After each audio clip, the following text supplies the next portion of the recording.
Baik, selamat siang Pak Marcelino Natastiadi SEMM dan Ibu Cindrawati. Sebelumnya, saya ucapkan terima kasih atas ketersediaannya menjadi narasumber untuk memenuhi tugas mata kuliah profesionalisme kewirausahaan. Perkenalkan, nama saya Imelda Handoko Putri, mahasiswa S1 Manajemen Universitas Kristen Maranatha Angkatan 2020. Untuk selanjutnya, saya meminta sedikit waktu untuk mewawancarai Pak Marcelino Natalstiadi, SEMM. Untuk informasi juga bahwa hasil wawancara hari ini akan saya rangkum dalam bentuk narasi dan didukung oleh dosen pengampu menjadi sebuah buku berjudul Profesionalisme Kewirausahaan. Apakah Pak Marcelino berkenan? Ya, boleh. Saya berkenan. Baik, sebelumnya kita perkenalan terlebih dahulu ya Pak. Nama tadi kan Pak Marcelino Natalstiadi SEMM. Nah, nama panggilannya apa ya Pak? Saya bisa dipanggil Marcel. Baik, Pak Marcel ini berarti alumni Maranatha ya Pak? Betul, saya alumni Maranatha. Oke. Ekonomi Manajemen 2003. Untuk MM-nya saya angkatan 25. Angkatan 2025. Oh, 2005 Pak. Angkatan ke-25. Oh, angkatan ke-25. Berarti tahun berapa ya Pak? 2013 kayaknya. Oh, 2013. 2013 lulus S2 ya Pak. Ya. Untuk program studinya manajemen ya berarti Pak? Program studi manajemen. Program studi manajemen lulusan S1 tahun 2003 Betul. dan S2-nya 2015 ya berarti ya. 2015 ya berarti Pak. Oke, untuk lahir dan besarnya Pak Marcel di Bandung atau di mana Pak? Saya lahir di Bandung 26 Desember 1983. 26 Desember 1983. Oh, oke Pak. Untuk saat ini sudah berkeluarga atau belum ya Pak? Saya berkeluarga, anak saya 2, yang satu umur 8 tahun, yang satu umur 6 tahun. Oke, mungkin itu sekilas tentang data pribadinya Pak Marcel ya. Ya, Sekarang saya mau tanya, pengalaman jenjang pendidikannya Pak Marcel ini bagaimana nih Pak pada saat bersekolah? Apakah sudah pernah ada bakat berwirausaha ketika bersekolah atau belum ada Pak? bakat berwirausaha, saya dari SMA mungkin kadang-kadang saya eh, suka ini ya, ada aja yang saya kerjain kayak misalkan teman-teman pada bikin kopian nih, ngopi gitu. Kadang-kadang saya dulu kan bukan dari keluarga yang cukup berada gitu ya, maksudnya ya standar-standar gitu. Saya sih jadi kalau misalkan ada apa-apa kan saya harus cari lebih ya kadang-kadang. Jadi saya belajar kewirausahaan mungkin udah dari zaman SMA, kayaknya udah saya dalemin sedikit-sedikit. Kadang-kadang kayak karena saya nggak bisa beli buku cetak gitu dulu mah ya, zaman dulu beli buku cetak kadang-kadang, jadi saya suka kopi gitu kan. Kalau ada anak-anak yang teman-teman yang punya buku, saya kopi dong, saya kopi gitu. Tapi kadang-kadang kan banyak juga tuh ternyata teman-teman yang suka pengen kopi gitu kan kadang-kadang, jadi saya bisa disebut nyaloin lah gitu.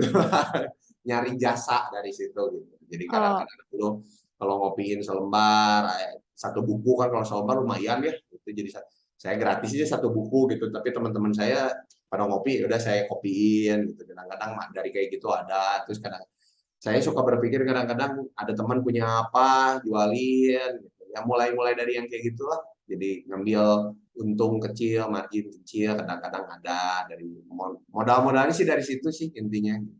oke, berarti dari zaman SMA ya Pak udah nyari untung kecil-kecilan ya. Ya, Berarti bakat berwirausahanya udah dari sekolah ya Pak. mungkin Lumayan dari Pak. situ. Iya, lumayan ya Pak. Bakat dari Kemudian ya Pak, dulu. setelah SMA di mana Pak? Kalau boleh tahu. Saya saya kalau dari SD saya Aloysius, Oh, SD Aloysius. di Sukajadi, Santo Hmm, Yusuf. Lalu saya pindah ke Ursulin, saya di Serviam di Providensia untuk SMP-nya. hmm. Untuk SMA-nya saya pindah ke Santa Maria. Jadi saya berbagai jenjang pertemanan, saya banyak gitu. Relasinya jadi luas ya Pak. Ya, kurang Santa lebih. Maria yang di Bengawan ya Pak berarti Betul, saya juga namanya. kawan. Oke. Kemudian setelah SMA kuliah di Maranatha ya Pak. Iya, saya kuliah di Maranatha 2003 itu saya masuk Maranatha. Berarti pengalaman setelah Pak Marcel lulus kuliah nih, lulus S1 itu langsung berwirausaha, sempat berwirausaha atau pernah bekerja terlebih dahulu gitu, Pak? Lulus S1 itu saya kerja dulu. Saya kerja di Bank Danamon waktu itu ya. Dan lulus dari situ saya ke Bank Danamon bekerja sebagai sales and marketing. Dari bank to bank sih saya kebanyakan, dari situ saya ke BPR. Ada sih saya sempat di luar yang kerjaan itu saya sama temen sipil dulu, Bob Marcelli, angkatan berapa ya dia? Mungkin angkatan 97, pernah buka event organizer sama dia, sama Cibeka, Rebecca gitu kalau nggak salah, dia juga alumni Maranatha, tapi dia angkatan atas juga dari saya. Saya sempat buka IO bareng mereka, jalani cobain IO gitu. Tapi basically saya tetap kerja karena saya nyari capital income-nya di situ kerja. Dari luar kerja kan Sabtu sama Minggu kita kan bisa nyari kerjaan di luar itu gitu. Jadi dari Bank Danamon sempat ke Bank BPR, terus sempat ke Bank Mega, dari Bank Mega sempat juga ke apa ke Bank BNP. Dari banyak kan sih bank itu bank, ada juga yang tekstil pernah waktu terakhir ya misalnya saya di tekstil. Oh, berarti seringnya di bank gitu ya, Pak, pindah dari ke bank satu sama lain gitu. Betul, seringnya di bank. Oh, Banyak oke, di Pak. bank. Terus saya juga sempat dapat berita dari Maranatha News tahun 2019 ya, Pak, itu Pak Marcel pernah jadi CEO dari PT Bahtera Anugrah Tritunggal ya, Pak? Bahtera Anugrah Tritunggal saya masih jalanin. Oh, Eh, saat ini masih dijalani, Pak. Ya, Bahtera Anugrah Tritunggal itu salah satunya perusahaan saya dengan Pak Tommy. Pak Tommy itu Maranatha juga, cuman Maranatanya dia nggak diberesin kayaknya. Satu Hmm, angkatan dengan saya join dengan dia. Sekarang saya di Bahtera Anugrah Tritunggal itu ada panggung akrilik untuk apa namanya, untuk pesta. Jadi kita nyewain ke event-event organizer sama ke apa namanya, decoration pesta gitu. Panggung hmm. itu, panggung sama ada oli PTT, oli Petroleum of Thailand, dari petroleumnya Thailand, sama Steger atau scaffolding bisa disebut, cuman yang cabang yang di Purwokerto saja saya join dengan Pak Tommy. Itu untuk di Bahtera. Oh, berarti cukup banyak juga ya, Pak, fokusnya. Ya, ya Dan banyak kecil lah sedikit. saling berkaitan, apakah itu, Pak? Apakah saling berkaitan atau enggak gitu, Pak? Jadi fokusnya harus kebagi-bagi gitu, Pak, bidang usahanya. Berkaitan sekali tidak. Kalau untuk yang scaffolding dengan Esteger, scaffolding Esteger dengan panggung itu sebenarnya basicnya manajemennya adalah penyewaan. Jadi kurang lebih sebenarnya sama gitu. Cuman Hmm. lini produknya aja yang berbeda gitu. Kalau yang Hmm. itu kan produknya ke konsumennya ke arah bangunan, pembangunan. Kalau yang ini konsumennya ke lingkungan event gitu, lingkungan event. Cuman diversifikasi untuk konsumennya aja.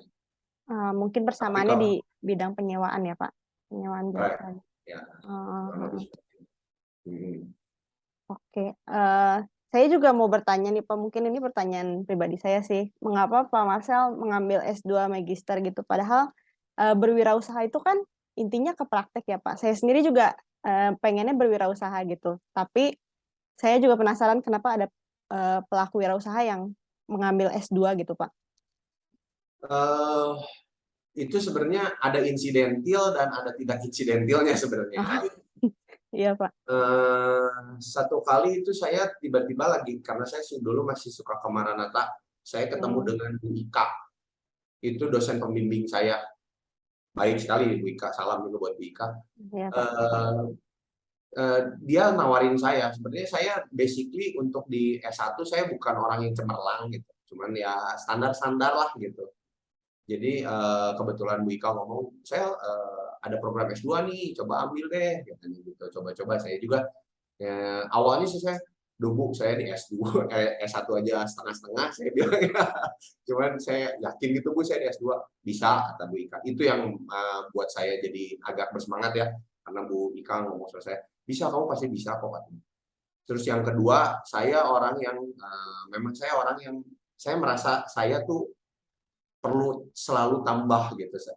Saya senang belajar dari siapapun, nggak pandang bulu gitu. Saya mau dari orang kecil, orang besar, orang lebih tua, orang lebih muda. Saya senang belajar, gitu. Senang ngobrol supaya dapat pandangan lebih. Nah, dengan kita belajar S2 itu, apalagi di MM ya, kita banyak masukan yang notabene itu belajar banyak kasus-kasus yang banyak yang harus dipecahkan di situ. Kayak dulu pernah Coca-Cola atau perusahaan tentang ski dulu pernah ada. Jadi saya belajar untuk tahu global. Selama saya belajar kan jadi saya nambah ilmu. Kalau kita didasarin dengan ilmu gitu ya, minimal kita udah ada pengalaman dari orang lain, kita belajar. At least pada saat saya ngerjain sesuatu itu saya ada dasarnya, nggak main tembak gitu, nggak main asal gitu. Tapi kan, oh ini ada kaitannya dengan teori ini, ada kaitannya dengan quote ini. Kalau ada dasar-dasarnya ya itulah yang menguatkan saya sampai hari ini. Saya mungkin eh, dibarengin dengan eh, pelajaran ya, teori-teori yang ada dikasih di S2. Penting sih saya bilang, kalau saya pribadi, kalau teman-teman kayak email gitu ya bisa ngambil S2 Maranatha, saya pikir bagus. Oh, Kayak gitu. mungkin jadi terbiasa ngelakuin sesuatu itu by data gitu ya, Pak? Correct, itu juga. Ah, oke, oke. Betul. Jadi kita juga, karena banyak sekali yang kalau banyak yang berhasil di luar tanpa apa namanya, tanpa pendidikan yang mumpuni banyak. Tapi kalau kita punya pendidikan yang mumpuni, at least kita punya bottom line. Kita punya cara belajar strength, weakness, opportunity, belajar cara gimana Kaizen, belajar tentang Six Sigma dari pembukuan, apa keuangan, SDM, itu kan dipelajarin semua di S2. Negotiation itu nggak ada. Memang kalau yang belajar biasa kan rata-rata by pengalaman, tapi pengalaman yang didasarin dengan teori itu akan lebih mudah. Oh, ya banyak juga ya berarti yang didapetin dari magister gitu, Pak. Banyak, banyak, banyak. Maksudnya sorry jelas sedikit. Berarti kan ini dulu apa namanya kerja dulu kan sempat kerja dulu baru S2 ya. Jadi Sambil kerja atau sambil kerja di bank sambil sambil kerja. S2. Pada saat malah dari saya S2 itu, saya lagi S2, saya dapat dosen itu Pak Budi Halim, dulu direktur Bank BNP, ya direktur bisnis Bank BNP. Lagi S2 saya malah ditarik kerja sama Pak Budi Halim, lagi ngambil S2 tuh. Saya mau kerja nggak katanya. Saya waktu itu udah lepas kerja. Mau, saya bilang, Pak, ya udah kamu kerja deh katanya di Bank BNP. Jadi saya masuk ke Bank BNP lagi gitu. Itu saya belajar banyak, malah teorinya saya dapat dari Pak Budi Halim, terus saya dapat prakteknya dari Pak Budi Halim pas lagi di lapangannya. Oke. Beliau orang hebat sekali. Saya Tadi banyak belajar dari beliau. saya tuh agak rancu. Tadi kan ada CEO, ada perusahaannya. Berarti sekarang Pak Mersel ini pegang berapa perusahaan, Pak? Saya sekarang ada Bahtera Anugerah Tritunggal. Yang utama sih saya pegang Indofood Sukses Abadi, ISA. Itu saya bergerak di bidang scaffolding. Terus yang kedua saya Bahtera Anugerah Tritunggal. Yang ketiga itu Sinergi Servis Indonesia. Sinergi? Servis Indonesia. Oh, itu yang oli. Bukan, Sinergi Servis Indonesia itu Sinergi Servis Indonesia itu alat berat, nyambungnya ke alat berat. Jadi penyewaan alat-alat berat. Beko, kren, mobil kren, gitu, seperti itu. Oh, oke. Forklift, seperti itu. Oke, thank you. Ya, silakan Maya. Oh iya, sempat kepikiran juga sih tadi pertanyaan itu. Makasih, Bu. Terus berarti dapat relasinya juga banyak ya, Pak, dari S2 ini sampai dapat pekerjaan juga dari S2-nya. Betul, Berarti karena relasi penting. iya, Itu yang nomor satu. banyak juga ya keuntungannya S2. Betul. Bisa Pada dipertimbangkan lagi sih. Betul, karena pada saat S2 itu kita ketemu orang-orang yang lebih profesional lagi. Mereka orang yang lebih memikirkan lagi, berarti teori dan kerjaan dia yang udah lebih profesional gitu. Di Oke, oke. orang-orang S2 lebih cenderung orang yang open mind ya, mereka lebih open mind, lebih mau berbagi, terus mereka juga mungkin udah punya pengalaman kerja atau pengalaman di bidang lainnya. Oh iya, berarti banyak juga ya manfaat S2-nya, Pak. Betul. Oke, untuk selanjutnya tadi kan kata Pak Marcel, untuk utamanya itu sekarang di PT Indogood Sukses Abadi ya, Pak? Ya. Oke, untuk selanjutnya mungkin saya akan bertanya tentang perusahaan yang utama Pak Marcel ya, PT Indogood Sukses Abadi, Pak. Oke, bagaimana pandangan Pak Marcel terhadap profesi Pak Marcel sebagai entrepreneur, Pak, di PT Indogood Sukses Abadi ini? Pandangan saya tentang entrepreneur. Iya, Pak. Entrepreneur itu kalau saya bilang kayak serigala. Kalau saya ya nyebutnya kayak serigala. Karena kalau orang yang entrepreneur itu entrepreneur atau saya intrapreneur dulu tadinya saya terus dari entrepreneur. Entrepreneur itu kayak serigala.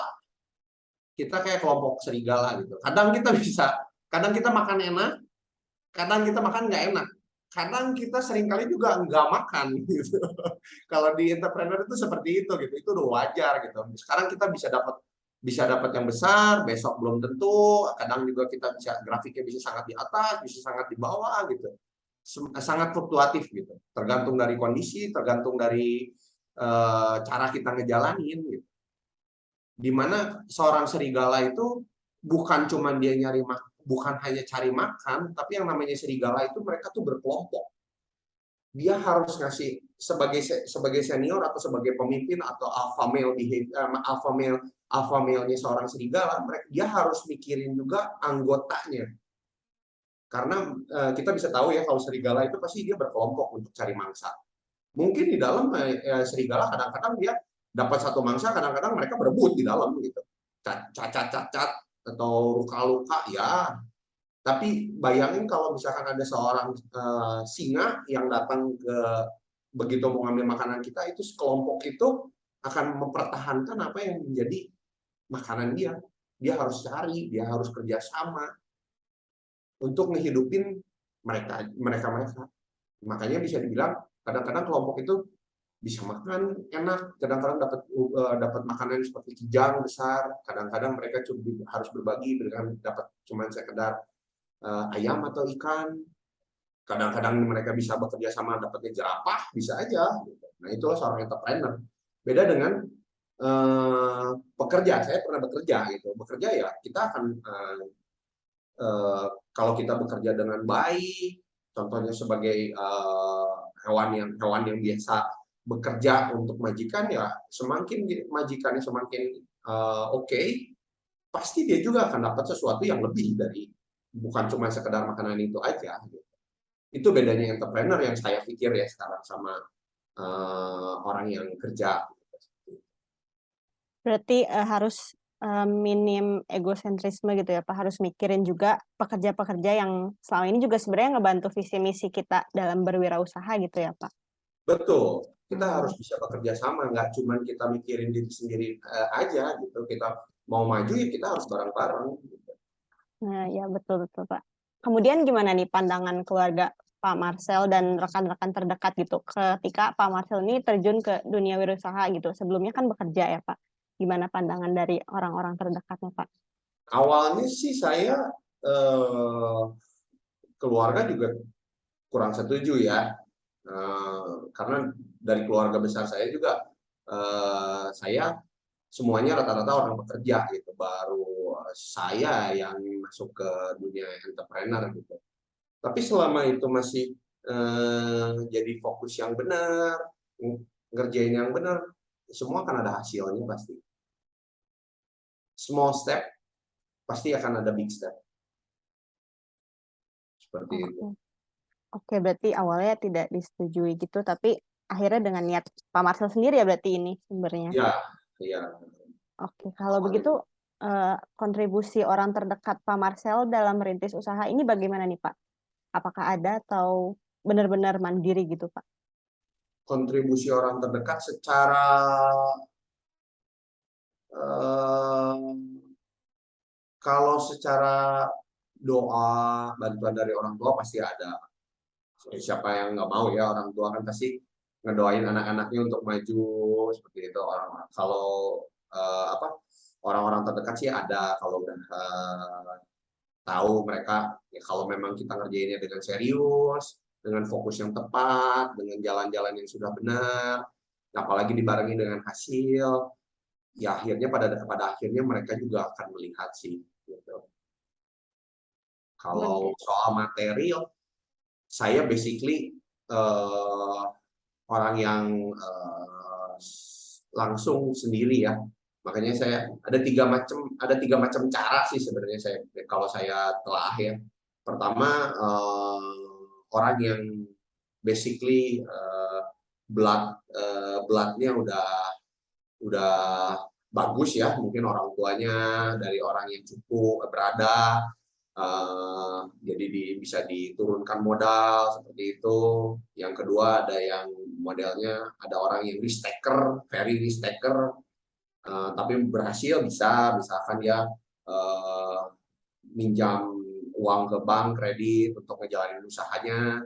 Ada juga yang ketiga modelnya, kalau saya model yang ketiga lebih ke saya kerja dulu, saya kumpulin uang, saya buka kecil-kecilan, lama-lama baru gede gitu.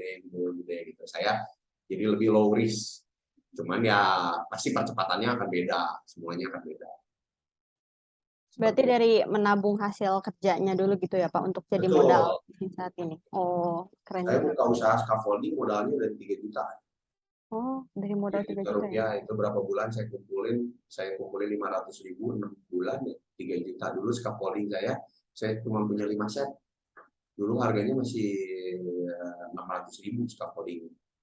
Ya sekarang puji Tuhan ya 1.000 mah ada lah. Scaffolding. Oke, berarti benar-benar semuanya mandiri dari nol ya Pak. Saya sih enggak. Oh, bukan rintisan orang tua ya berarti Pak? Enggak, orang tua saya pekerja. Pekerja semua. Orang saya pekerja kalau biasanya. Oke, kalau gitu siapa yang menjadi inspirasi Pak Marcel untuk memilih menjadi wirausaha Pak?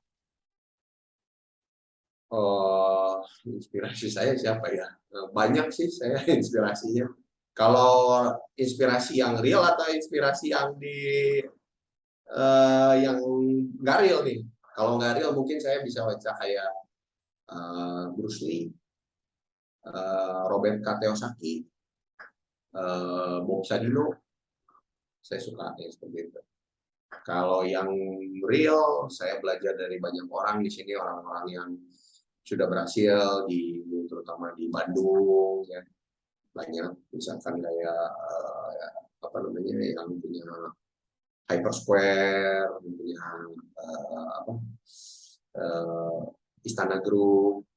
Saya belajar dari banyak banget kalau ini. Oh, oke. Apa yang menjadi inspirasi Pak Marcel gitu dari tadi tokoh Bruce Lee gitu misalkan mungkin dari segi wirausaha Bruce Lee kan dikenalnya sebagai aktor gitu ya Pak? Bruce Lee itu banyak ngeluarin quote-quote yang bisa digabungkan ke ke usaha. Banyak banget. Dia tuh seorang yang fokus terhadap bidangnya dia. Dan jangan salah, Bruce Lee itu seorang pembaca. Dia tuh menghabiskan waktunya untuk membaca. Dia banyak nyari ilmu dari bacanya dia. Dia banyak referensi-referensi buku, dia baca buku-buku, sampai dia nerbitin semua quote-quote-nya dia. Kurang lebih kayak gitu. Ya. Oh, oke. Berarti lebih ke inspirasi untuk semangat menjalani karir saat ini gitu ya Pak? Betul. Oh, kalau selanjutnya nih, hal apa yang mendasari Pak Marcel menjadi seorang entrepreneur di bidang saat ini jasa peminjaman alat keselamatan kerja ya Pak, sehingga terbentuknya PT Indogood Sukses Abadi saat ini. Saya itu tadinya saya simpel berpikirnya, saya saya bilang sama Tuhan, saya pengen tolong orang Tuhan, saya pengen bisa bantu orang lain. Ya mungkin Tuhan ngasih jalan dan Tuhan bukain jalan, saya buat nolongin mulai dari 1-2 orang. Ya ada teman-teman yang kurang berhasil, saya bisa bantu, atau anak-anak yang broken home, kadang-kadang saya bisa bantu mereka. Mulai aja dari teman-teman dulu lah, nggak usah jauh-jauh, udah banyak loh teman-teman juga gitu yang bisa kita bantu. Lalu saya sampai ya sekarang saya bilang sama Tuhan, saya belajar tolong bantu saya lebih supaya saya bisa bantu lebih banyak orang, saya gitu. Kurang lebih kayak gitu. Oh, kemudian latar belakangnya sampai bisa berdiri PT Indogood Sukses Abadi ini gimana gitu, Pak? Itu saya mulainya dari scaffolding. Itu waktu itu dari waktu saya S2, saya kebetulan ada satu perusahaan, saya lagi S2, karena saya suka dengan, saya pikir manajemen itu kayak main puzzle gitu. Saya di otak saya itu bisnis itu is a game. Jadi kalau kita kayak main game, apapun gamenya itu ya, sebut aja misalkan main Nintendo, Mario Bros atau apa gitu.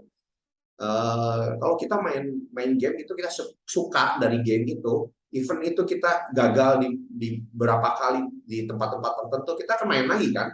Kita main lagi, kita coba lagi, lewatin lagi, lebih jauh sampai akhirnya kita bisa lebih sangat jauh gitu. Jadi saya pikir bisnis is a game. Kalau kitanya menyukai game itu, menyukai bisnis itu, kita bakal fokus di situ.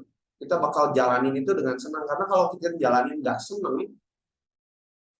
artinya udah nggak di situ, susah ya saya pikir untuk bukan nggak bisa gitu, tapi akan sangat lambat gitu. Kalau kitanya senang, even ada masalah, ada trouble, karena dalam berusaha pasti kan banyak banyak sesuatunya. Itu kita senang aja gitu. Oh ini, ada macam ini lagi, ada macam itu lagi. Dari awal pertama saya mau usaha, saya nggak punya modal. Itu aja udah satu problem. Apa nih saya harus bagaimana? Nentuin dulu cara. Misalkan saya kerja dulu, kumpulin uang dulu, mulai dari 3 juta. Saya beli 6 set. Saya masih ingat konsumen pertama saya itu dulu yang punya Bimol. Yang punya Bimol, dia nggak benerin, kebetulan itu masih temen. Saya bilang sama dia, kebetulan dia mau ngecat rumahnya, saya bilang kalau scaffoldingnya dari saya boleh nggak? Saya bilang gitu. Awalnya dari situ. Dia bilang, oke, kalau kamu punya scaffolding, oke, butuh berapa? 6, butuh 5. Ya udah, saya waktu itu kebetulan punya 3 juta, saya keluarin 3 juta. Dari situ mulai ada untung, dikumpulin, nambahin 5 jadi 10 jadi 20, terus saya pelan-pelan saya tambahin sedikit-sedikit. Itu kan kayak game, jadinya kita ngumpulin pelan-pelan. Dari sekian banyak usaha, kenapa scaffolding? Kan banyak tuh produk apa gitu ya, kenapa scaffolding sih?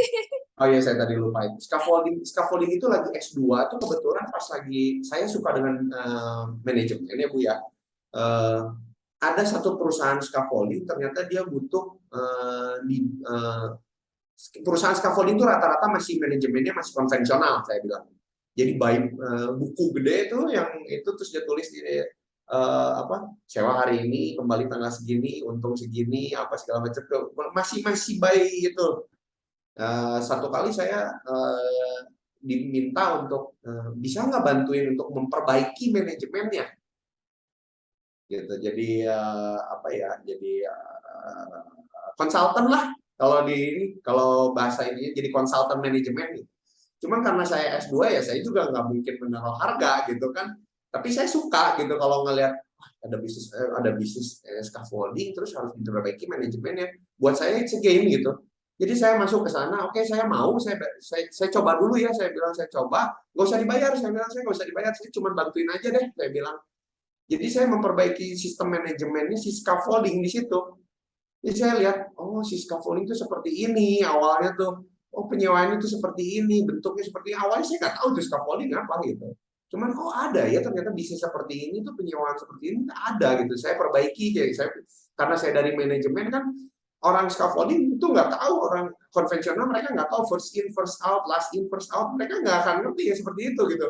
Terus servisnya kayak gimana, memperbaiki adanya divisi servis, divisi keuangan, HRD-nya semacam gimana, terus human resource yang maksudnya ya, HRD. Terus dari operasionalnya kayak gimana, mereka acak-acakan gitu. Terus saya datang ke situ, saya perbaiki, saya bilang oke, saya minta waktu 14 hari ya, saya bilang saya 1 minggunya saya lihat dulu, 7 hari kemudian saya coba beresin deh, saya bilang ininya harus gimana. Akhirnya saya beresin. Saya ngerti akhirnya. Itu karena itu di luar pulau ya, di luar pulau di Sumatera. Saya datang ke sana, saya ajak teman saya waktu itu 2 orang yang S2 juga. Saya bilang yuk kita bareng-bareng ya beresin di situ. Kamu kan pintar, saya juga pengen belajar lah di sana, ya kita beresin di sana. Jadi kita berangkat 3 hari di sana, ngobrol. Oh, kita bisa beresin ini terus sampai satu titik. Ini di Bandung kayaknya kan saya bisa dibikin kayak gini, saya bilang. Nah, saya buat itu dari 3 juta itu saya mau, oh gini scaffolding. Nah, disitulah saya makin bisa dengan scaffolding. Perusahaannya kenal dari kampus gitu? Atau dari mana? Kan luar pulau gitu. Dari mana bisa? Dari teman-teman kampus. Jadi, Maksudnya orangnya teman kampus gitu? Atau ya, yang punya perusahaannya gitu? ya dia punya saudaranya lah, lingkungan keluarganya lah gitu. Punya scaffolding gitu. Tapi di luar pulau gitu. Ya udah, ayolah saya sekalian main gitu ke sana. Saya pengen tahu scaffolding seperti apa. Oh, teman juga di kampus. Jadi jangan salah, kampus itu banyak gitu. Kalau misalnya mau cari uang banyak sebenarnya. Dari teman-teman sendiri. Gitu. Banyak kok mereka orang juga. Malah jadi sekarang malah teman-teman yang banyak di angkatan saya, kita banyak link gitu. Kalau ada yang mau banyak yang sekarang udah lebih sukses dari saya juga banyak, udah diri hotel, udah diri ini. Tapi kan jadinya terus scaffoldingnya nggak jauh-jauh dari alumnus aja lah, teman-teman sendiri gitu, udah tahu gitu.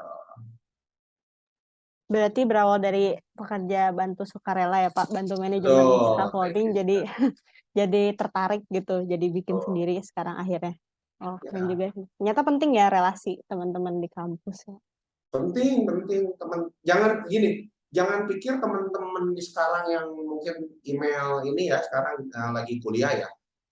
Jangan berpikir bahwa mereka tuh yang tidak ada itu nanti satu saat juga belum tentu seperti itu terus. Dan kita juga satu banyak circle itu yang atas bisa jadi ke bawah, yang bawah bisa jadi ke atas, itu normal ya. Saya pikir saya banyak yang di Purwokerto, saya bantu teman saya yang satu angkatan. Di angkatan bawah saya, dia 2004 ya, 2000. Doni Pranata, itu saya bantuin dia. Dia berapa kali gagal bikin usaha, terus karena saya teman dekat, dia satu kosan juga, saya pikir oke deh, saya bantu kamu ya, tapi kamu bantu saya bareng-bareng gitu. Apa nih? Kita bikin di Purwokerto scaffolding ya, saya bilang. Caranya gimana? Caranya saya yang kasih tahu, semua saya yang ngajarin. Jadi kita bikin tuh di Purwokerto, gabung bertiga alumni Maranatha semuanya. Saya bantu Doni sekarang jadi oke. Kita bisa saling bantu. Justru mereka yang besar, mereka nyari scaffoldingnya karena satu alumni Maranatha, teman-teman di Maranatha, ya udah deh pakainya punya Marcel aja deh, punya Doni aja deh, udah teman-teman sendiri gitu, rata-rata itu. Jadi banyak, kalaupun temen tuh nggak bisa membantu dalam segi material, mereka akan bisa bantu dalam segi tenaga gitu. Yang penting kita kalau saya sih berpikirnya ngebantu itu jangan selalu berharap untuk kembali dulu. Tapi kalau kitanya pure, nanti satu saat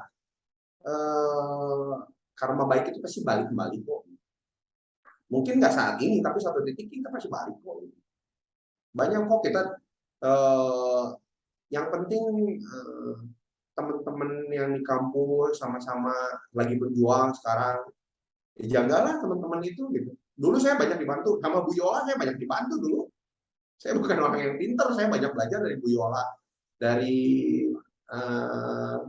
Bu Ika punya anak itu pun saya belajar banyak dari mereka orang. Karena dulu saya tuh orangnya audible. Jadi kalau belajar suruh buka buku terlalu lama, pening malah saya gitu.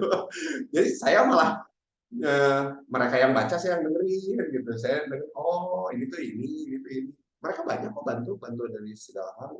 Jadi jagalah relasi teman-teman di sekarang juga, jaga dari mulai teman kuliah, apalagi ya SMP, SMA, jangan salahkan jangan, maksudnya jangan kecilkan teman-teman yang SMA yang tadinya nggak ada apa-apa, sekarang saya bisa, mereka orang ada yang jadi bekerja di kementerian, udah punya jabatan, begitu kita ketemu lagi, scaffoldingnya dari saya nih, masuk kita scaffoldingnya. Kadang-kadang ya itulah, jangan pernah berpikir bahwa nolongin teman, nolongin orang lain itu pamrih ya, saya bilang jangan pamrih lah gitu. Satu saat bakal berbalik kok. Oke Pak, berarti ya jaga relasi lah ya Pak, jangan ngeremehin orang lain juga gitu.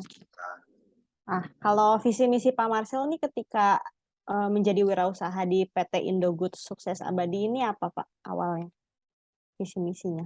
Quote saya sampai sekarang buat Indogood cuma satu, help you reach to the top. Jadi saya karena itu juga scaffolding kan mencapai ketinggian, jadi saya basically saya menolong orang lain untuk mencapai, kalau dia nyampe ke tahap yang lebih tinggi, ini saya juga bawah, saya juga pasti akan sampai di situ. Help you reach to the top. Help, tolong orang lain, kalau orang lain udah bisa di atas, mereka juga akan lupain kita. Saling tolong, enak hidup kita juga. Di Alkitab pun ada gitu. Kita tolong menolong, saling nolong ke atas untuk menyelamatin teman yang masih ada di bawah atau rekan kita, supaya semuanya sama, naik bareng. Itu menyenangkan buat saya. Jadi ketemu pun kita nggak akan yang, aduh kamu udah kaya ya, saya belum kaya. Mereka kadang-kadang ada. Kalau buat saya, ya kamu jangan ngomong gitu dong. Ya. Kamu ngomong sama saya, apa yang bisa kita kerjain bareng-bareng, kita bantu. Yuk, apa? Oke, berarti helps you reach to the top ya Pak. Ya. Dari tujuan yang diharapkan sama Pak Marcel tadi nih, apakah ada yang udah Bapak anggap terlaksana gitu Pak sebagai seorang wirausahanya? Boleh sharing mungkin Pak? Saya sih nggak pernah berpikiran bahwa saya sudah mencapai sesuatu, karena kalau saya berasa di situ, saya akan merasa satisfied ya, jadinya saya puas diri. Kalau saya nggak pernah merasa saya puas diri, karena pada saat kamu puas diri atau kita puas diri, itu akan sombong, gitu. Cenderung akan sombong orang. Saya jadi merasa, saya masih segini aja kok, gitu. Saya masih Marcel yang dulu, saya masih Marcel yang seneng cekikik, ketawa-ketawa, bercanda dengan kalian. Saya belajar dari kamu, kamu belajar dari saya. That's it buat saya. Saya nggak akan merasa bahwa saya udah mencapai sesuatu. Saya nggak pernah berpikir begitu, karena saya takut membuat diri saya jadinya besar kepala. Saya sih seperti itu. Oh ya, berarti tetap down to earth lah ya Pak, tetap humble aja. Oke Pak, berarti PT Indogood Sukses Abadi ini udah berjalan dari tahun berapa ya Pak? 10 tahun mungkin ya, 2012 kita pilih. 2012 itu. Oh, 2012. 2012. Oh, udah 10 tahun lebih ya berarti Pak. Kalau ini karena saya baru diminta, kalau Bahtera karena kebetulan saya baru diminta sama Bank BCA untuk ininya 5 tahun, udah berjalan 5 tahun. Kalau Sinergi Service Indonesia 2017 2018 4 tahun. Oke Pak, kalau buat yang PT Indogood Sukses Abadi tadi Pak, udah berjalan 10 tahun kan bukan waktu yang singkat ya Pak. Nah, apa saja nih kendala, mungkin bisa diceritain kendala terberat yang pernah dialami oleh Pak Marcel selama menjalani PT Indogood Sukses Abadi ini Pak? Banyak sih kalau yang namanya kendala, saya nggak pernah mau mikirin kendala sih, saya berjalan terus. Banyak ditipu orang pernah, nggak dibayar pernah, balang rusak sering, barang kembali hanya sebagian, hilang sebagian. Sering, banyak sih kendala-kendala. Susahnya nyari konsumen saat awal, dipercaya sama orang, itu juga penting. Yang pertama itu trust. Makanya ada quote kan, trust is like a pepper. If once it's crumble, it won't be perfect anymore. Makanya kalau mau usaha, buatlah dipercaya sama orang. Kalau udah dipercaya, jaga kepercayaan itu lebih susah daripada kamu membuat orang percaya sama kamu gitu. Jadi jangan mess it lah. Kalau memang waktunya udah harusnya di jam itu, ya disiplin di jam itu. Kalau memang harusnya kamu sama pada saat kamu misalkan meminta untuk hal yang untuk di bayar, ya lakukan dengan baik-baik, minta dengan baik-baik. Kalau orang diminta dengan keras pun mereka juga akan nggak suka ya. Tetap humble sama mereka karena mereka pun mau gimana juga konsumen is a king kan. Baik-baik kalau kita minta baik-baik pasti baik-baik juga. Banyak kalau misalkan mau diceritain dari nolnya, awal saya nggak punya uang, gimana cara nyarinya, terus tiba-tiba dapat proyek yang di luar skalanya saya harus nyari uang, terus di mana kalau nggak ada trust, saya nggak bisa sampai sekarang ini. Makanya saya bilang saya sendiri saya banyak dibantu sama teman-teman, baik dari Maranatha, dari teman-teman angkatan saya, dari teman-teman di luar. Saya bilang help one each other please. Kalau saling bantu, apalagi bisa dipercaya, jangan ngerusak kepercayaan itu. Saya pernah satu titik saya harus saya harus punya scaffolding, tapi proyek itu di luar saya tiba-tiba saya nggak punya lagi, belum punya uang itu, saya cuma minta tolong ke teman saya, boleh nggak saya ada proyek, saya minta tolong ini, bisa bantu saya nggak? Yang sekarang jadi partner saya kebetulan nih, Tommy. Waktu itu saya belum partneran, waktu itu ada proyek tiba-tiba saya bilang, mungkin dia dari karena dia dari orang tuanya dari yang cukup berada, dia bilang, tiba-tiba saya minjem, kayak misalkan email lah, tiba-tiba minjem ke saya, Pak Marcel, boleh nggak saya pinjam 200 juta? Pasti kaget dong, ya kan, semua orang 200 juta, beli mobil kali gitu. Saya tiba-tiba pinjam 200 juta, kalau nggak dipercaya, itu nggak akan dikasih. Tapi kebetulan saya dipercaya, saya orang track recordnya juga, saya juga selama di sekolah, lagi di kuliah juga saya bisa dipercaya sama teman-teman. Apa yang seharusnya saya kembalikan, apa yang saya bisa bantu terhadap mereka saya bantu. Nggak banyak ngomong, tiba-tiba ya oke, saya buatin cek ya, saya keluarin 200 juta, apa mau kembali, oke saya pinjam 14 hari, oke beres, 14 hari kita beresin semua, beres. Karena saya punya rasa hutang budi sama dia. Saya ajak lagi dia, mau nggak? Saya punya visi mission, saya juga pengen nolong orang lain, kita tolongin juga, kita bikin usaha lagi, tapi Cabang Purwokerto. Oke, nggak masalah, kita nggak terlalu jadi susah buat yang kayak gitu. Banyak kok yang orang-orang yang punya uang di khususnya Kota Bandung lah ya, di sini Kota Bandung, tapi mereka tidak punya perpanjangan tangan orang yang mereka percaya. Banyak kok. Kalau udah dipercaya mereka datang dengan sendirinya kok. Sekarang saya udah ngalamin mereka malah nawarin sendiri gitu. Oh mau buka apa lagi, so kita bareng, malah saya yang jadinya nanti dulu.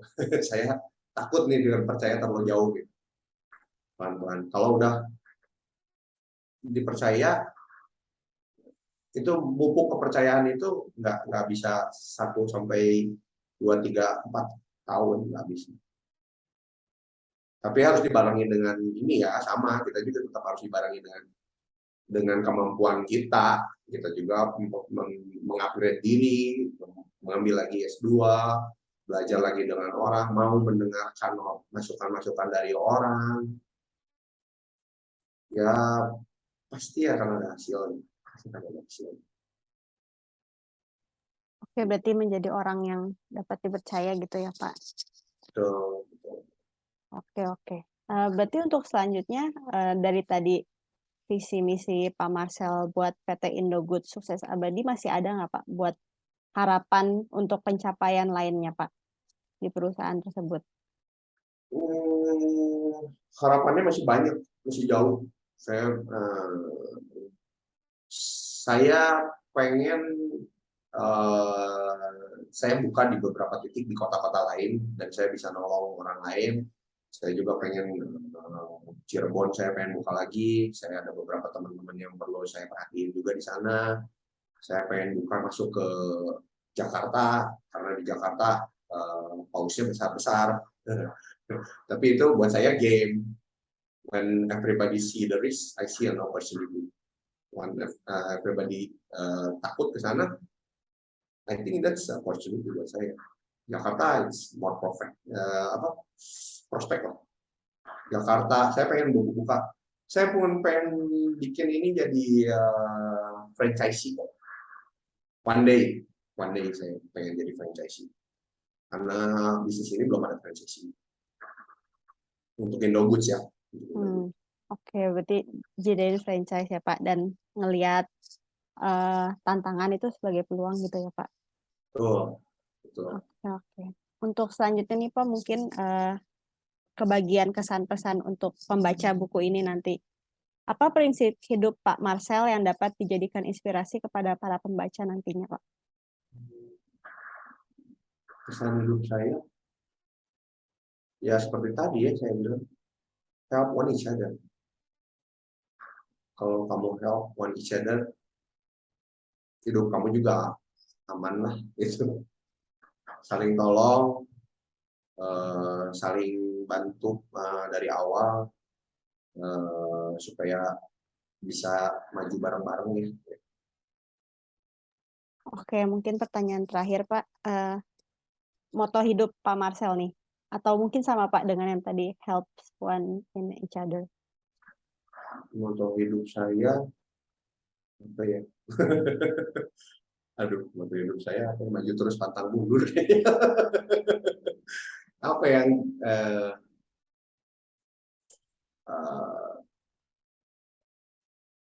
ya kurang lebih sama lah kayak gitu. Maju terus pantang mundur ya Pak. Nah, itu apa yang tadi dia bilang. Oh. Iya. Help one each other. Oke Pak. Setuju sih Pak. Oke, Pak. Saya mau tanya jadinya. Penasaran saya. Saya masih bingung dengan timeline-nya, Pak. Tadi kan berarti kan sekarang S1. Udah S1 kerja dulu berapa tahun tuh, Pak? Kerja itu dari 2007 sampai 2015. Kerja dari 2007 sampai 2015. 2016. Terus tadi S2 itu tahun berapa tadi? Saya lupa jadi S2. 2012 ya. 2012 ini S2. Kemudian tadi bikin usaha kan? Bikin usaha ya. Bikin usaha itu berarti tahun 2012 ya? Usaha yang mana dulu nih? Usaha yang pertama yang Bapak buat perusahaannya? Ya. Indogoods itu 2012 ya. Usahanya 2012, berarti usaha 2012 ini sambil bekerja sambil S2. Ya, saya luar biasa ya. Intrapreneur. Kalau nggak ada, gitu lah. Apa aku mau nggak ada. Jadi mulainya dari intrapreneur ya justru ya. Intrapreneur, jadi dulu dikerjaannya yang tadi Bank BPR itu ya? Ya, Bank BNP. BNP, sorry. Jadi intrapreneur, gimana Pak? Saya intrapreneur udah dari 2000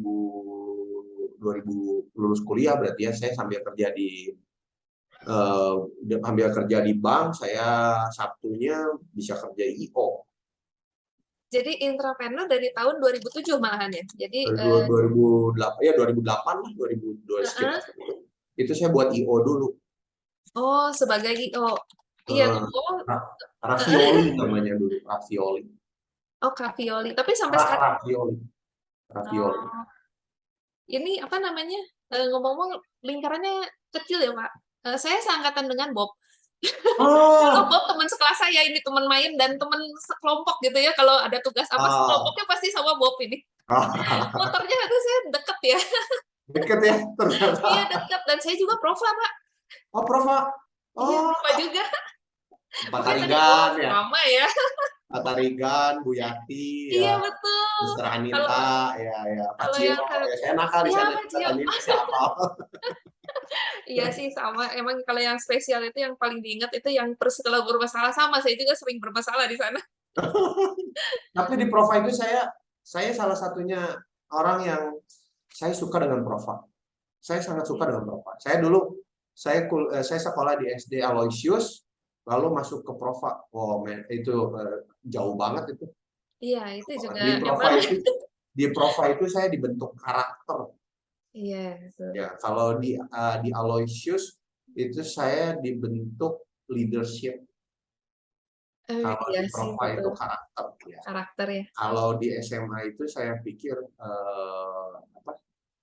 Link. Kalau di Maranatha apa, Pak? Di Maranatha basicnya teorinya harus tahu, Enggak. Jadi terbentuk teorinya terbentuk ya. dan network ya. Main lama-lama harus ada teorinya juga kan, kalau nggak wah ngaco nanti kan gitu. Oke. Dasarnya di situ. Oke. Kalau tampak ininya berarti kan tadi dari 2008 itu yang tadi bareng sama Bob itu ya, yang IO yang tadi 2008 itu ya. Betul. Cuman sekarang sudah nggak berlanjut. Udah enggak, itu cuman ya itu namanya belajar kan, belajar setahun kan, ya beberapa kali event. Oke, itu setahun. Kemudian dari udah berarti kan sampai sekitar 2009 ya, 2010 dan 10-an IO, terus lanjut lagi Pak, atau dari situ kerja aja murni sampai tahun 2012? Kerja Kerja ya, murni. tapi kadang-kadang ambil juga sih, kadang-kadang ada event, karena saya udah pernah jadi IO gitu, tiba ada teman yang punya lapang futsal. Dia mikir, karena saya suka manajemen juga kan, ini kenapa ya lapang futsal saya kok sepi gitu, udah berapa bulan kok sepi aja. Terus saya bilang, kenapa nggak bikin event? Saya bilang, karena saya suka berpikir out of the box-nya gitu kan. Kalau kamu bikin event kan kamu narik orang banyak dong. Orang tahu dong di sini banyak, di sini ada lapang futsal dong. Kalau dia balikin, bisa kan bikin eventnya? Bisa, saya bilang saya bisa bikin event. Saya bikin event pertandingan futsal. Satu tim ya sebut misalkan 200.000 deh. 200.000 apa namanya? Kita undang misalkan 20 tim deh. Karena saya suka futsal juga, saya suka olahraga kan, karena jadi tahu kan kalau main sepak bola gitu. Kalau bikin 20 tim berarti kan kita dapat 4 juta dong.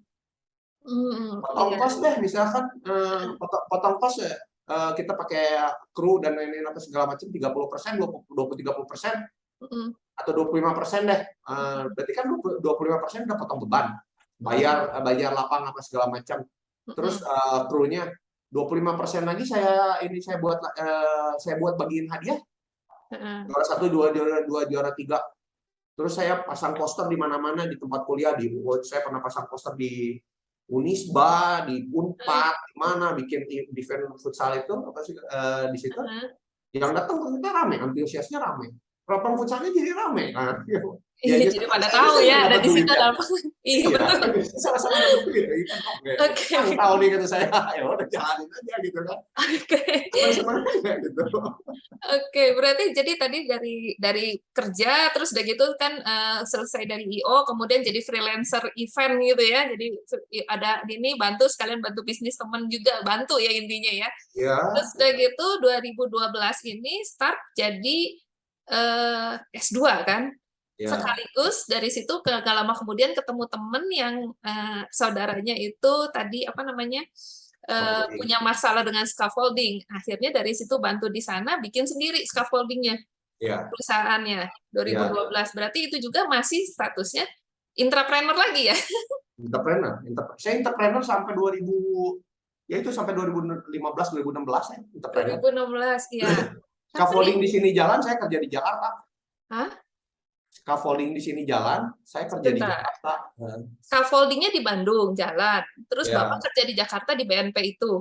Gimana Enggak, caranya? waktu itu lagi di Yamatex waktu itu. Oh, di Yamatex. Oke, saya lagi bingung. Oke, di Yamatex. Itu di Jakarta. Nah, itu bagaimana caranya bisa S2 kan tadi 2012 S2, terus kerja juga, kemudian kerjanya di beda kota gitu ya? Beda kota. Eh, Ya, hari Jumat malam pulang, hari Senin saya balik lagi. Senin subuh saya balik di Jakarta kerja lagi. Oke, bagaimana itu bagi waktu, terus bagi leadership, berarti kan itu harus dikontrol tuh yang perusahaan sendiri. Kemudian harus tetap entrepreneur kan? Ya, Ya maksudnya berarti kan kita juga punya loyalitas terhadap Yamatex-nya juga kan? Plus studi, tadi katanya kan studinya bukan yang luar biasa gitu, yang biasa-biasa aja gitu ya di kelasnya. Tapi ini mah luar biasa, bisa kerja di dua tempat tambah sekolah gitu ya. Bagaimana caranya itu? itu saya bakat Bu, bakatku butuh. Bakat kamu tuh. Apa itu bakat kamu tuh? Bakat perlu. Jadi Iya, gimana ada nggak ya, tips-tipsnya itu? kalau disuruh balikin lagi saya juga bingung gitu. Dijalanin aja, udah aja dijalanin. Saya kontrol dari sini by telepon. Saya dibantu juga sama istri saya di sini di Bandung. Udah ada mulai ada pekerjaan. Saya bantu pakai pekerja. Istri saya di Bandung sambil ngontrol. Kalau saya pulang saya beresin. Kurang lebih kayak gitu. Karena di situ saya udah mikirin otomatisasi gimana caranya tanpa ada saya itu tetap bisa jalan gitu. Hmm. Jadi membuat sistem supaya ada nggak ada tetap perusahaan tetap jalan ya, staff semua bisa jalan ya. Betul. Oke. Jadi kunci suksesnya bisa intrapreneur dengan sekaligus membuat usaha, berarti kan dengan usaha sendiri itu adalah membuat sistem. Ya, nah itu dipelajari pada saat di Maranatha gimana caranya membuat Ah, sistem. Oke. Ya. Terus kemudian tadi sekolahnya gimana? Sekolah sih kan pada saat itu mah di Amatek tuh saya udah keluar dari Maranatha S2. Oh, oke. Ya. Heeh. Kalau lagi S2 itu saya lagi zamannya kerja di Bank BNP. Sampai Ah, kali. heeh. Jadi sambil kerja ya saya Heeh. sambil saya mantau yang kerja di tempat saya di rumah. Dulu masih di rumah, masih stok Heeh. coding masih cuma sedikit. Heeh. Orang datang saya suruh pegawai naikin berapa biji, Heeh. baru kirimin pakai pakai orang transport yang nyewa Heeh. kayak GoBox gitulah, kurang lebih kayak gitu. Teman dulu belum ada GoBox sih. Oke. Pak Jadi Marcel nih, misalnya nih ya, ini kan ada email nih, email yang sekarang masih kuliah gitu ya. Kan Pak Marcel ini sukses nih, boleh dibilang kuliah sambil kerja, sambil bikin usaha gitu ya. Kalau misalnya email mau nyoba kayak Pak Marcel gitu ya, tapi kan dia belum kabutuh ya Pak ya. Kira-kira dia harus ngapain ya nah, supaya kayak sukses juga nih? kayak Pak Bob Sadino yang bilang deh. Oh gitu, apa Pak? Pak Bob Sadino kan pernah bilang, Pak, bisnis apa yang menurut Bapak lagi rame? Pak Bob Sadino bilang, bisnis yang nggak akan banyak ditanyain, dijalanin aja. Pak Sadino. Jadi pikir-pikir kan saya, ya bener juga sih, jangan banyak pikir dulu, udah jalan aja dulu gitu. Nah mungkin itu yang kelebihannya, bukan kelebihan ya, kekurangan dan kelebihan ya. Kalau terlalu teori tanpa praktek juga salah, praktek tanpa dasar teori juga salah gitu. Oke. Jadi Jadi makanya kalau karena itu mau belajar buka aja gitu, belajar. Sekarang banyak kok anak mahasiswa saya perhatiin yang udah nyambi, mereka ada Tokopedia gitu. Dulu Pak Budi Jogja S2 kan saya sama dia juga pernah ketemu juga. Pak Budi pernah tanya, ketemu mas saya tiba-tiba, saya apa kabar? Ya baik Pak, cerita gitu. Ketemu waktu di Jogja. Waktu itu Tokopedia masih baru. Terus Pak Budi bilang sama saya, menurut kamu apa namanya teh? online penjualan online seperti itu ya bikin itu menurut kamu kayak gimana sih? Terus saya jawab sama Pak Budi, bagus Pak, itu bakal bagus Pak, itu bakal bagus banget saya bilang. Terus saya balikin lagi, Pak Budi udah buat juga kan? Jadi saya harus buat itu saya bilang. Jadi dari online juga kalau misalkan ditekunin juga, Florence tuh anaknya Bu Ika. Florence itu entrepreneur ya, sampai sekarang saya masih ngeliatin dia kepala cabang kali sekarang dia Bank Panin ya, Panin Bank di Florence. Tapi saya lihatin statusnya UM, tiap hari dia jualannya mantap gitu, banyak banget jualannya gitu. Justru dia bisa mengkonek-konekin karena dia punya nasabahnya, misalkan jualan misalkan plastik,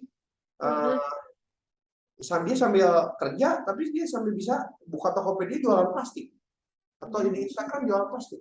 Ternyata dia lumayan bagus jualan. Saya bilang, oh hebat.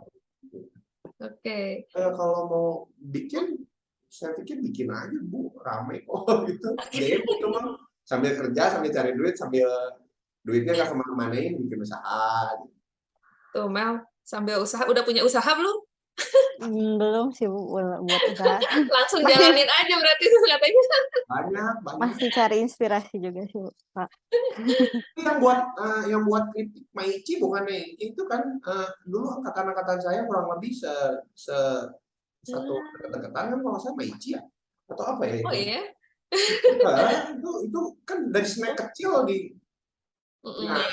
packaging itu cuman bisnisnya cuma packaging gitu. Sama sih, semua sama. Saya pikir itu kurang lebih sama dulu ya waktu awal ya. Kalau sekarang dia udah kritiknya udah macam-macam, dia model-modelin ya. Sekarang udah diversifikasi produk dia. Cuman pada saat awalnya simpel kok dia mikirnya. Dia cuma mikir, saya beli kritik, saya kemas karena saya anak kuliahan, saya kemas jadi menarik. Saya banyak teman-teman orang desain, didesainlah kritik, dikemas jadi ini, dijualin di tempat yang semestinya. Luar biasa itu, sampai kalau nggak salah dia beresnya ya nggak beres kalau salah. Oh gitu. Hebat banget kan mikirnya, saya bilang ini amazing man. Oke, tapi sayang juga ya jadi akhirnya nggak beres ya. Pak, terus udah gitu kan tadi keluarga besar katanya menentang kayak gitu kan, menentang Bapak untuk jadi freelance gitu, untuk jadi entrepreneur gitu kan, padahal Bapak udah biasa untuk menjadi intrapreneur, udah kerja sambil kuliah sambil punya usaha sambil kerja sudah biasa. Nah, terus apa yang membuat Bapak akhirnya pindah? Udah saya nggak kerja lagi, usaha aja dia sendiri aja, jadi berubah jadi intrapreneur menjadi entrepreneur. Apa yang bikin Bapak jadi akhirnya, sudah saya pindah aja gitu? Satu titik ada beberapa hal yang perlu kita jadinya harus memilih. Pada saat nanti kita akan ketemu satu titik, kita akan ketemu cabang gitu. Cabangnya akan apakah mau lanjutin ini atau mau lanjutin kerja atau mau entrepreneur. Satu titik ada itu. Mungkin waktu itu saya waktu udah nggak bisa dibagi lagi. Karena yang Bu Cindra sendiri kan tadi, Pak bisa ngebagi waktu 3 gitu. Itu tuh udah habis waktunya. Saking udah habisnya, satu titik saya ketemu 2 cabang di mana saya harus memilih, saya lanjutin jadi entrepreneur atau saya akan tetap kerja jadi profesional gitu. Akan ketemu di situ gitu. Di mana satu perusahaan yang akan meminta waktu yang lebih, pikiran yang lebih, atau nggak sekalian gitu, atau saya benar-benar mikirin di entrepreneurnya gitu. Itu akan dijalanin karena ya itu tadi, seorang entrepreneur itu kadang-kadang dia nggak tahu gitu, dia besok makan apa, besok mau kejadian seperti apa, tapi dia harus banyak menentukan keputusan gitu. Pasti akan ketemu itu waktu satu titik itu. Apakah bukan cuma itu aja ya, apakah di situ saya akan mikir, kalau saya lanjutin jadi profesional, saya akan mikir finansial, saya akan kejar sampai berapa, saya bisa dapat berapa. Kalau saya jadi entrepreneur, saya bisa dapat berapa. Sekarang udah kelihatan kan, kita itu dasarnya dari kuliah, kita udah bisa ngitung dari situ jadinya kan. kita bisa ngitung ke depannya kita bakal lebih yang profitable, yang prospek yang lebih mana gitu. Apakah saya akan lebih prospek jadi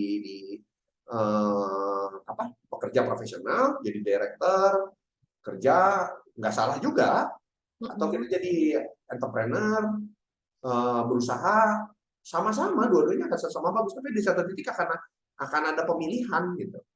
Baik dari situ juga kalau misalkan kerja, oke, berapa tahun kita sampai umur 55 atau let's say 50 deh. Udah gitu kita pesangon, udah gitu kita akan retire. Retire berapa banyak yang kita dapatkan dari pesangon, kita dapat berapa? Udah pesangonnya dapat sekitar segitu, saya pikir lagi berapa lama saya bisa survive dari itu. Apa yang saya akan lakuin dari situ? Apakah di situ saya akan satu titik akan buka usaha di situ, di titik itu? Bisa aja kan? Atau saya akan berusaha dari awal sekarang, saya susah-susah di umurnya 30 something tadi, 30 awal, 31, 32 mungkin awal segitu.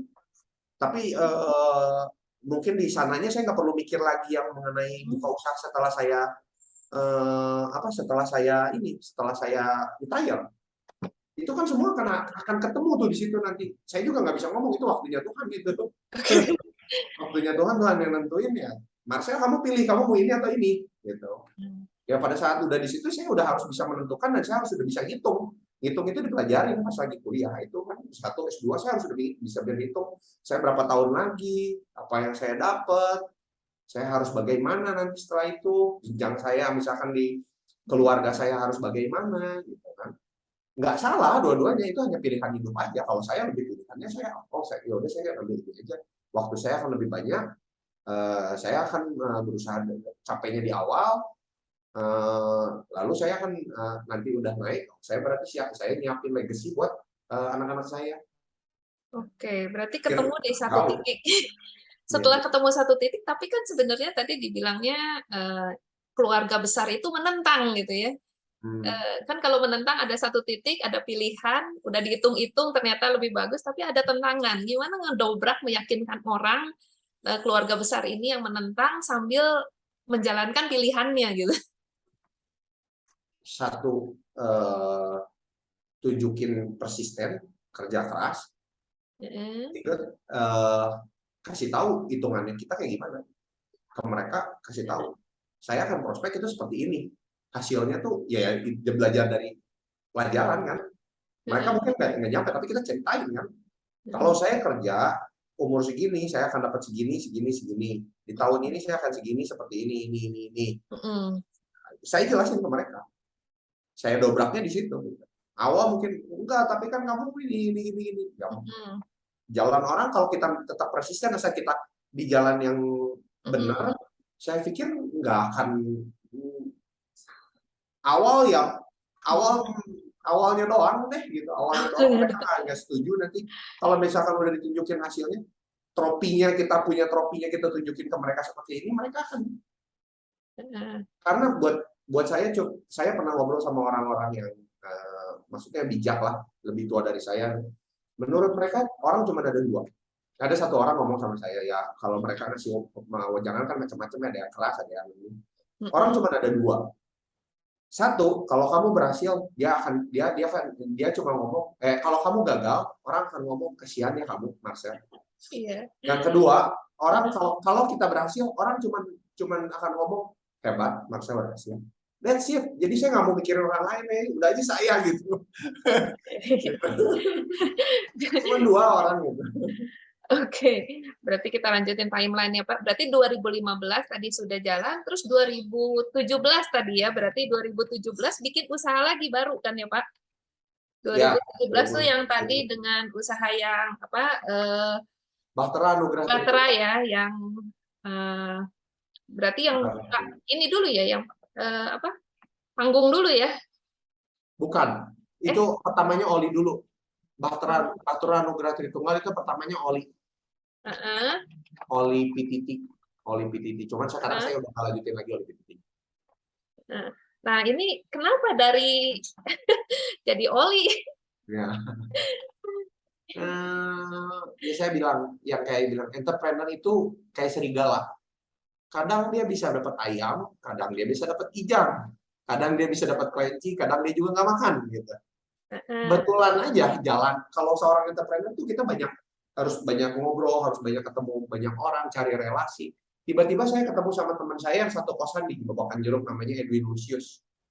Heeh. Edwin Lucius itu dia kebetulan kita ngobrol tadi, kita teman-teman main bola, teman-teman itu di Babakan Jeruk tuh. Heeh. Karena kita deket banget ngobrol gitu, dia udah kerja di Jakarta, udah sempat kerja ke Singapura, udah sempat Heeh. kerja ke Jakarta, kita masih tetap kontak kadang-kadang. Heeh. Ternyata dia tuh dapat lisensi untuk masukin, oh iya dia pokoknya dapat lisensi sama Pertamina-nya di Thailand untuk masukin olinya gitu, olinya ke Indonesia. Sementara dia tidak punya perpanjangan tangan untuk buka distribusi di Bandung. Sementara saya orang Bandung gitu. Kebetulan saya orang yang banyak sekali teman gitu di Bandung. Saya seneng banget berteman, jadi banyak banget teman di Bandung. Saya kalau bisa dibilang saya menguasai field-nya lah, saya menguasai lapangannya gitu. Jadi kebetulan Erwin ngomong sama saya, Erwin khusus ngomong sama saya, mau nggak buka ini di Bandung? Mau buka oli di Bandung? Saya bilang, oke deh, saya coba gitu. Tapi saya bilang saya nggak ada modal nih, saya bilang gitu. Nggak apa-apa, saya modalin katanya gitu. Modalin dulu pertama sama dia tuh. Modalin dulu sama dia. Saya jualan dikasih 50 dus oli. Ingat, 50 dus oli di drop ke Bandung, coba pasarin katanya. Saya jalan tuh pakai motor, saya masuk ke bengkel, ada kenalan saya, nawarin door to door, Pak mau nggak oli PTT, saya perkenalin PTT. Dari situ baru saya bikin usaha, karena itu saya pikir ini jalan nih, enak gitu. Saya sama saya ke Tommy, saya teman dekat sama Tommy. Saya bilang kita bikin usaha yuk, ini ada usaha dan ada bisnis nih dari si Edwinsius nih, katanya saya bilang gitu. Jadi kita bikinlah PT Bahtera Anugerah Tritunggal dalam skala yang lebih besar. Gitu. Kita masukin. Nah dari situ kita udah mulai lebih profesional lah, dari cuma jualan iseng gitu. Oli dia punya lisensi, dia juga lagi ngurus lisensinya. Ternyata kita juga didesak sama dia, kamu mungkin bikin badan usaha dong, supaya kita lebih enak nih kerjanya, karena ada pajak dan lain-lain segala macam. Di situ mulai tuh mikir, PT ada pajak, wah itu gamenya makin sulit lah, gamenya makin rame kalau kata saya. Bikinlah usaha, bikinlah satu PT, karena nggak bisa sendiri, bergabung dengan teman, kerjasama dengan teman. Dengan Tommy bikin satu PT di bawah naungan Bahtera Anugerah Tritunggal. Gitu. Bikin Bahtera Anugerah Tritunggal, lalu dari situ kita bikin lagi. Dari situ saya lihat prospeknya. Kita barengan terus, ternyata kita sama-sama saling karena nyari partner itu kayak nyari jodoh ya gitu. Kita jodoh juga nih bareng-bareng nih di dalam bisnis gitu. Terus baru berpikir lagi ke yang lain, ada Doni di Purwokerto, lulusan Maranatha juga, dia bilang sempat ngobrol-ngobrol juga. Terus saya juga berpikir wah udah mulai harus ngembangin nih gitu. Mau nggak gabung, saya bilang kita bikin lagi yuk di Purwokerto scaffolding. Dibukalah scaffolding Purwokerto itu dengan ada Doni di sana. Bergabung dengan Doni yang pegang dari daerah Purwokerto. Dari scaffolding ini tiba-tiba ada lagi karena ngobrol-ngobrol lagi kita, gimana kalau bikin panggung, katanya. Ada satu prospek di Jakarta, di luar negeri sudah ada, cuman di Indonesia belum ada. Panggung, katanya, panggung akrilik, katanya. Panggung akrilik kayak gimana? Searching, lihat kali, ini panggung akrilik. Terus karena basicnya saya scaffolding, saya tahu besi dong. Jadi kurang lebih kayak scaffolding, cuman pendek gitu. Pendek kita bikin, tapi dengan di atasnya harus ada akrilik. Itu pun banyak ininya, banyak cabang lagi lah. Nanti akriliknya harus digimanain apa segala macam. Kita pikirlah di situ game baru lah gitu. Baru nih kita bikin lagi. Baru bikin panggung akrilik itu kita sewa-sewain ke Decoration, Lotus Heeh. Lotus Decoration, Kosuwon kalau nggak salah sipil juga deh. Ya, sipil ya. Kosuwon, Koyuchen, Heeh. itu jamuan Bandung itu. Iya, betul. Itu juga Baik sekali. dekor ya. Ya, Ya. saya masukin Itu ke situ. tahun berapa tuh panggung akrilik startnya? Kalau panggung akrilik mah dari sebelum ini ya, dari sebelum COVID. Jadi 2019, 2018. 2019 lah. Oh, 2019. Oh, malah ini ya. Panggungnya pas kena COVID dong. Panggungnya kena COVID dulu. Kena COVID dulu. Ya namanya bisnis kan gitu ya. Ya wajar nggak apa-apa. Tapi kita dari situ pun kita udah mengukur kok. COVID itu cuman kayak dibendung, satu titik kita akan dibuka lagi udah lebih banyak lagi. Ternyata betul. Pasti ada pemikiran di sana. Terus tadi kemudian kan 2017 tadi bikin distributor, 2018 bikin usaha baru lagi gitu ya, ke alat berat gitu ya. Alat berat ya. Nah, itu kenapa jadi alat berat ini? Alat berat itu saya join sama Pak Andi Gunawan, sama teman saya SD. Andi Gunawan itu keluarganya Istana Group. Karena saya ada di bidang ini nih, ada di bidang bangunan kan, Esteger bangunan ya. Iya. Saya sering kali banyak jalan ke proyek, di proyek, ngobrol sama tukang bangunan gitu kan, ngobrolnya sampai gitu-gitu deh. Ternyata ada prospek satu lagi di situ tuh, ada alat kontraktor itu nggak semuanya punya alat-alat berat, dan alat-alat berat itu sangat mahal. Iya sih, betul itu. Ya, di situ pasti tahu lah. Alat-alat berat itu mahal. Ternyata ada pangsa pasar itu tuh ada, dan nggak banyak orang yang main ke situ gitu. Jadi saya pikir kenapa saya nggak nyewa-nyewain ini juga ya, kita udah punya konsumen, tinggal nawarin balik gitu. Kurang-kurangnya ini udah punya konsumennya gitu. Ya, jadi saya mulailah yang kecil dulu. Stempler, jackhammer, molen. Karena nggak bisa yang gedenya saya kerjasama dengan Pak Andi. Karena dia memang udah ada modal, dia udah punya beko, udah punya stumnya, udah punya kren. Dan dia pun yang kayak gitu tuh, Istana Group kan dia kan bangunan di mana-mana kan, dia pembangunan di mana-mana tuh. Tapi si alat beratnya kan nggak pakai setiap saat, dia itu kan nganggur itu gitu.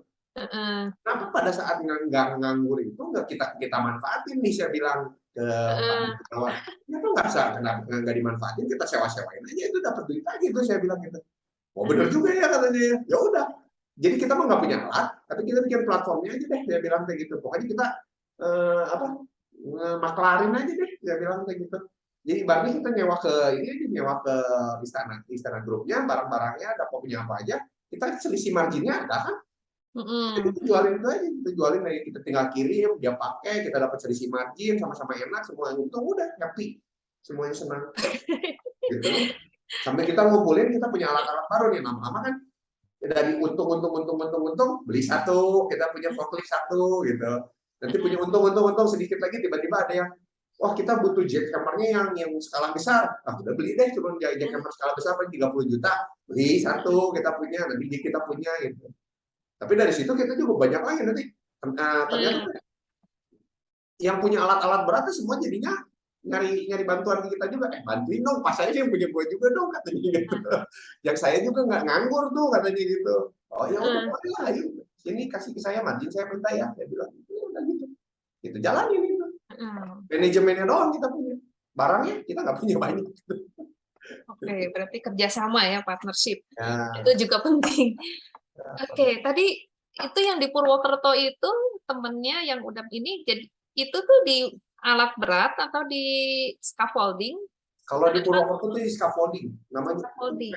Utama Perkasa. Kalau di IG-nya ada Utama Perkasa Scaffolding. Oke, berarti jadi Indo Goods ini, Sukses Abadi ini berarti sekarang udah ada di Purwokerto juga yang dengan partner yang tadi itu dengan scaffolding. Indo Goods itu pusat, Pusat, Indofood itu oke. payungnya, Indofood itu Heeh. payungnya. Saya sendirian di Bandung. Mm-mm. Nah, di bawah itu tuh ada Bahtera. Mm-mm. Bahtera itu membawa tiga lini panggung, scaffolding juga, tapi hanya di Purwokerto, sama Mm-mm. satu lagi oli, gitu. Oke. Jadi saya bentuk manajemennya kayak si Bahtera Anugrah Tritunggal itu beli franchise terhadap Indogoods. Gitu. Oke. Nah, selain Purwokerto, tadi katanya di Cirebon mau buka lagi. Apa udah ada tadi Cirebon itu? Oh, belum. Oh, belum. Oh, Prospek baru Purwokerto aja gitu. lagi dipikir. Oke. Ya. eh, Oke. Ini nih, kalau kayak email nih, masih ragu-ragu terus gitu ya. Dengan lagi cari-cari opportunity gitu ya. Lagi mikir-mikir mau usaha gitu ya. Nah, kalau menurut Pak Marcel nih, apa yang dia harus lakukan pertamanya gitu ya, sekarang apa gitu step-stepnya gitu ya, atau teman-teman yang lain gitu yang mahasiswa atau yang baru alumni yang eh, masih mikir-mikir gitu ya mau usaha gitu. Pertama tadi jalanin aja. Nah, terus ada lagi nggak, Pak?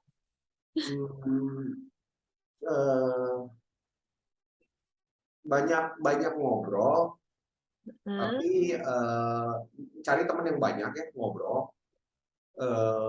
Tapi jangan pernah usahakan ngobrolnya itu cari yang bermanfaat lah gitu.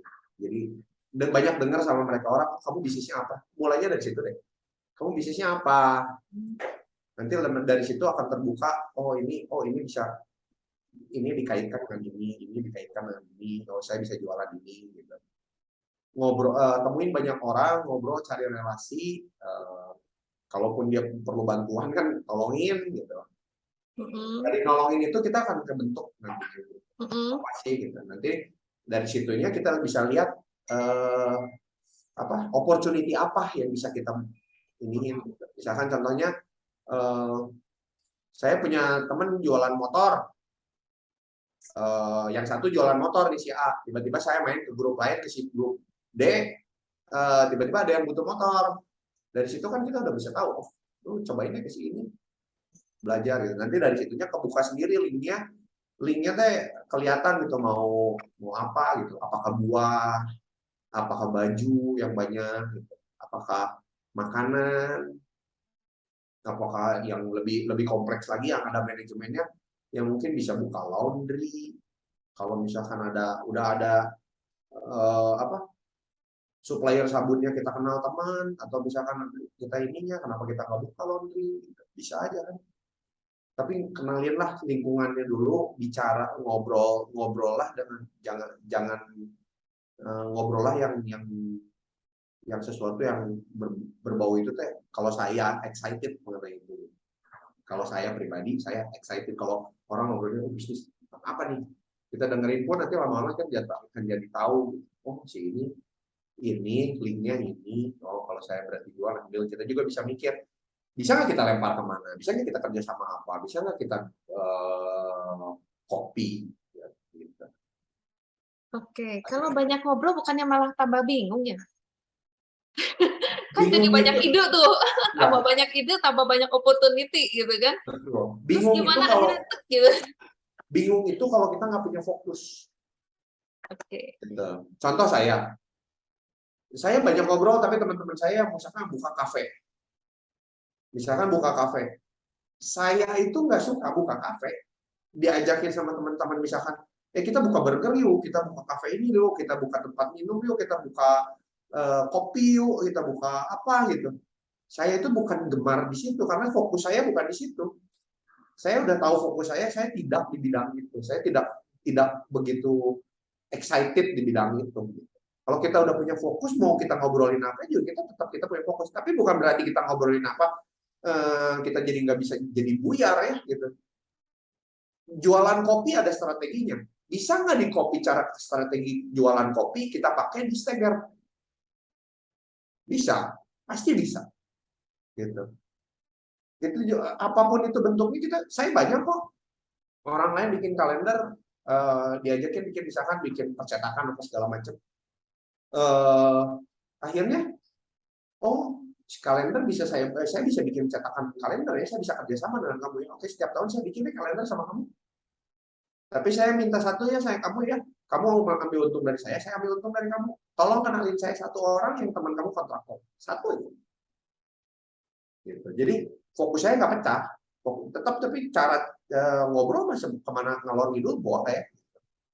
Dia bisnis kopi, ngobrolin kopi, atau dia bisnis baju, gimana sih cara buat baju, gimana sih cara sekarang yang lagi in-nya apa, gitu. Dari ngobrol baju kita juga tahu kok, nyambung ke manajemen operasional kok. Orange itu warna keselamatan, merah itu warna pokoknya yang bahaya lah ya kalau nggak salah, dangerous itu. Biru itu apa, hijau itu apa. Itu pun sama dipakai di baju. Nah, itu pun sama, makanya scaffolding kebanyakan warnanya orange. Karena apa? Karena keselamatan. Jadi kalau kita fokusnya nggak rumah sih enggak sih, saya pikir. Asal ada fokusnya kita. Tetap fokus gitu ya. Ya. Sama-sama, kalau misalnya dulu di Maranatha itu kan kita punya value gitu kan. Ada integritas, care, excellent. Menurut Pak Marcel ini mana dari 3 integritas, care, excellent gitu yang sampai sekarang masih teringat dan masih terpraktekkan terus gitu ya? Atau malah lupa semua? Lupa gitu, kayaknya lupa. Okay. Integritas, care, excellent, integritas. Oke. Saya Tapi jalanin. sebenarnya menarik sih, walaupun lupa, tapi ternyata emang tadi kan kalau dari ngobrol itu tadi kan dibilangnya kunci dari segalanya itu adalah kepercayaan dan terus berintegritas sehingga orang tetap percaya gitu ya. Jadi secara praktek mah sebenarnya sudah berjalan gitu ya. Betul, by doing. By doing. Dan kemudian juga tadi memulai usaha karena care gitu kan ya, care dengan yang lainnya. Karena supaya tetap membantu orang gitu ya. Oke, menarik sih sebenarnya. Tapi saya baru kepikiran malah. Baru terbersit gitu. Email mungkin Imelda bikin ini ya, buku ya? Iya Pak. Untuk ini profesionalisme kewirausahaan Pak, ada mata kuliah. Itu bisa dijadiin jualan loh. Oh. Itu bisa dijadiin jualan loh. Iya, Kamu bisa ya. punya skill di situ loh. Saya punya teman namanya Victoria Tunggono. Coba kamu dicek. Dia penulis buku. Dia senangnya jalan-jalan, terus dia dia senang yang berbau-bau kayak apa ya, tarot, mistik gitu apa segala macam. Tapi dia punya fokus di situ. Namanya Victoria Tunggono, coba aja cari. Dia penulis buku, dia jualan loh. Hebat loh. Jago loh dia nulis buku. Itu bisa kok kayak gitu, dari teman ke teman dulu gitu. Terus ada teman saya yang hobinya gambar. Dia bukan hobi ya, dia seneng gambar, terus dia bikin komik gitu. Komiknya tadinya ke teman-teman dulu gitu. Dia dikasihin ke teman. Lama-lama itu juga bisa jadi opportunity ternyata gitu. Bisa banyak kok. Saya baru terbersit nih ngeliat, oh kamu bikin buku ya. Soalnya saya nggak tahu sih kamu ngapain aja gitu Mel gitu. Saya nggak tahu. Ini kalau ini ya itu bisa dibikin banyak. Atau kalau kamu punya ininya, kamu bisa kerjasama. Lama-lama kamu bisa bikin percetakannya. Iya kan? Bikin percetakan, atau kamu bikin dulu tulisannya, terus kerja sama percetakan, coba masukin ke Gramedia, bisa bikin jualan intinya. Gitu. Nanti lama-lama jalan juga, asal fokusnya situ. Tapi ya tetap fokus ya gitu. Karena ada istilah juga, kelebihannya orang Chinese siapa sih katanya gitu. Kata orang, kelebihannya orang Chinese cuma satu, dagang. Dia cuma bisa itu sebenarnya tuh gitu. Cuma contoh misalkan, dia dagang bakso, jatuh nih, kena pandemi lah, apalah, tumbung tikar, karena ada kebakaran apa. Kamu besok jualan apa dia? Bakso. Dia bikin nyamen lagi, dia bikin mie lagi, gulung tikar lagi, besoknya dia bikin mie lagi. Yakin itu. Di fokusnya kayak gitu. Tapi kita bisa ngambil kesimpulannya, fokus di situ, jalanin terus. Ya namanya kendala ya pasti ada, jalanin terus, belajar dari pengalaman, jangan patah semangat, terus aja di situ. Karena kalau udah hatam di situ bisa hidup kok gitu di situ, bisa hidup bikin apa. Email tergantung sukanya apa gitu. Ngobrol sama temen-temennya yang kerjanya di bidang apa gitu.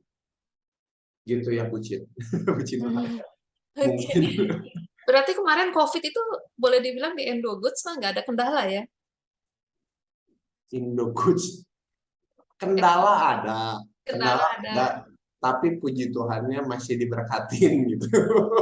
Masih ada lah gitu, karena kita nggak berhubungan sama orang, kita cuman karena kontraktor juga tetap masih perlu hidup dong gitu, karena mereka juga tetap masih ya mereka juga bagi-bagilah yang nembok dulu baru datang, tim yang nembok baru yang tim nemboknya udah beres baru tim ngechat gitu baru datang. Jadi sebenarnya mereka tetap butuh scaffolding, ya scaffolding tetap masih bisa jalan, walaupun ya pasti ada dampak. Kita kena kok 50% mah kita ada turun di, tapi nggak sampai kayak orang misalkan habis sampai 0% atau cuma bisa turun sampai 80%, kita masih 50% masih jalan, oke lah gitu, masih oke. Gitu kan. Terus kita juga pengetatan manajemen ya pasti kita juga mikir gimana caranya. Thanks God-nya kita kan nggak terlalu banyak pekerja gitu. Kita kan cuma ngurusnya gudang, kirim sama transport, udah beres beres. Segitu dulu aja gitu. Jangan tambahin orang buat yang nambahin lagi marketing atau apa segala macam, udah cukup shrinking dulu gitu. Nanti udah beres shrinking ya mereka masuk lagi.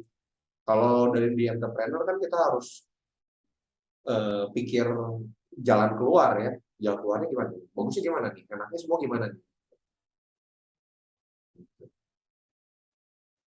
Oke.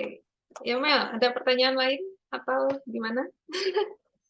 Sudah cukup sih Bu, banyak yang Sudah. saya pelajari juga. Sudah cukup banyak informasi dan menginspirasi ya. Iya, lumayan Bu.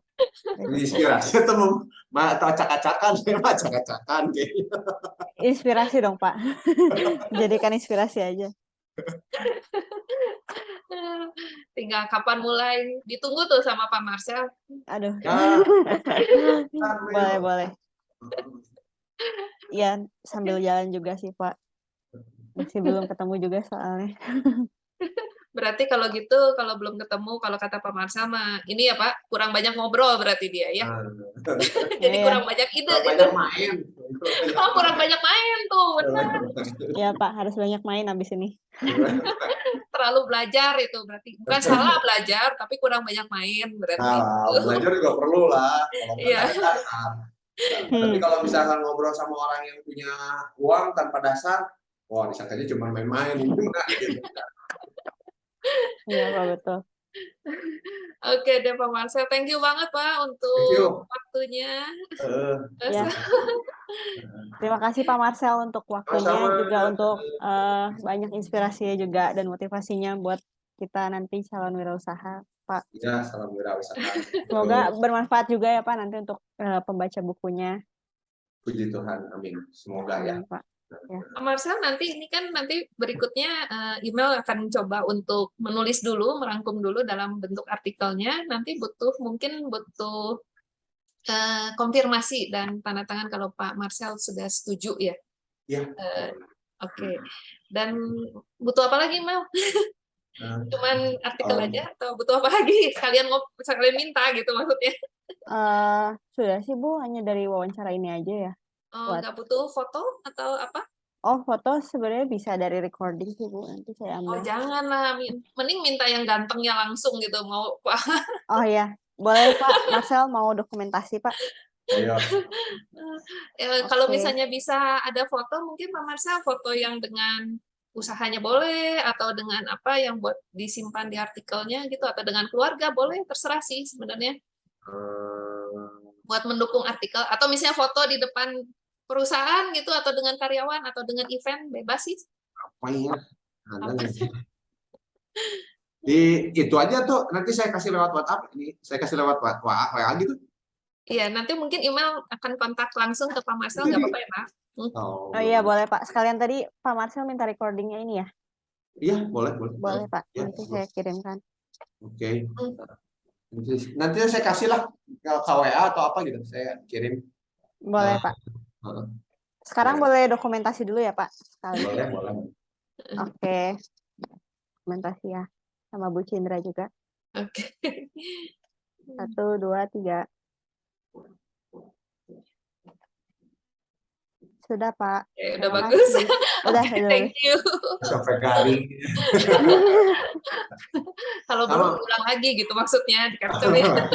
Sudah bagus Bu. Sekarang siapa ya ininya? Dekan Fakultas Ekonomi? Pak Tan Ming Kuang Pak. Oh iya, Pak Taman. Oh, Petani. Iya. Ini kebetulan saya tuh lagi chatting tadi barusan Bu Maya tiba-tiba centuing, saya bilang ada salam dari Pak. Salam lagi ya kata dia. Thank Baik you ya. udah bersedia katanya. Tan Ming Kuang, Tan Kuang En, Ko Heng Ki, Ko Surya, Ko Allen, itu temen, ya itu Bararaek lah itu. Bu Ika, saya banyak di Pak Profesor Yohanes Ibrahim, saya masih kontak. Oh, PR1 dulu ya. ya.